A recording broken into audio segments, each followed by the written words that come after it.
యాసంగి సీజన్లో మిగిలిపోయిన రైతు భరోసా బకాయిలను సోమవారం నుంచి అనగా ఈ రోజు నుంచి పంపిణీ చేసేందుకు రాష్ట్ర ప్రభుత్వం ఏర్పాట్లు చేసింది. ఖజానాలోని నిధులను సర్దుబాట్లు చేసి తక్షణమే రైతు భరోసా బకాయిలు చెల్లించాలని సీఎం రేవంత్ రెడ్డి ఆదేశించడంతో అధికారులు ఈ ప్రక్రియకు శ్రీకారం చుట్టారు.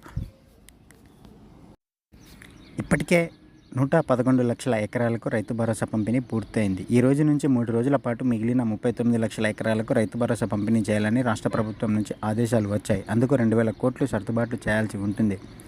రాష్ట్ర ఖజానాల అందుబాటులో ఉన్న నిధులతో నగదు బదిలీ ప్రారంభించాలని నిర్ణయించారు. ఆర్బీఐ నుంచి అప్పు తీసుకుంటగా ఇవి ఈ నెల 7వ తేదీన ప్రభుత్వ ఖాతాలో జమ కానున్నాయి. ఆలోపే రైతు భరోసా చెల్లింపులు ప్రారంభించాలని ఆర్థిక శాఖకు ఆదేశాలు వెళ్లాయి. వ్యవసాయ శాఖ అధికారులు ఇప్పటికే పేమెంట్ బిల్లులు సమర్పించారు. గతంలో మాదిరిగానే తక్కువ విస్తీర్ణం ఉన్న రైతుల వివరాలు ముందుగా, ఎక్కువ విస్తీర్ణం ఉన్న రైతుల వివరాలు తర్వాత వచ్చేలా సాఫ్ట్వేర్ సిస్టమ్ రూపొందించాడు. ఇప్పుడు అదే తరహాలో చెల్లింపులు చేయనున్నారు.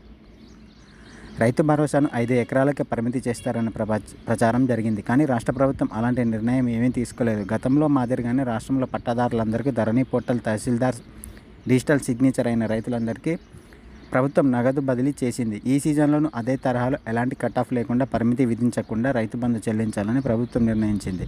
దీంతో 5 ఎకరాల మించి భూమి ఉన్న రైతులకు కూడా ఈ సీజన్లో ఆర్థిక సాయం అందనుంది. ఈ రోజు నుండి రైతులకు రైతు బంధు సాయం వారి ఖాతాలో జమ కానుందని వ్యవసాయ శాఖ స్పష్టం చేసింది.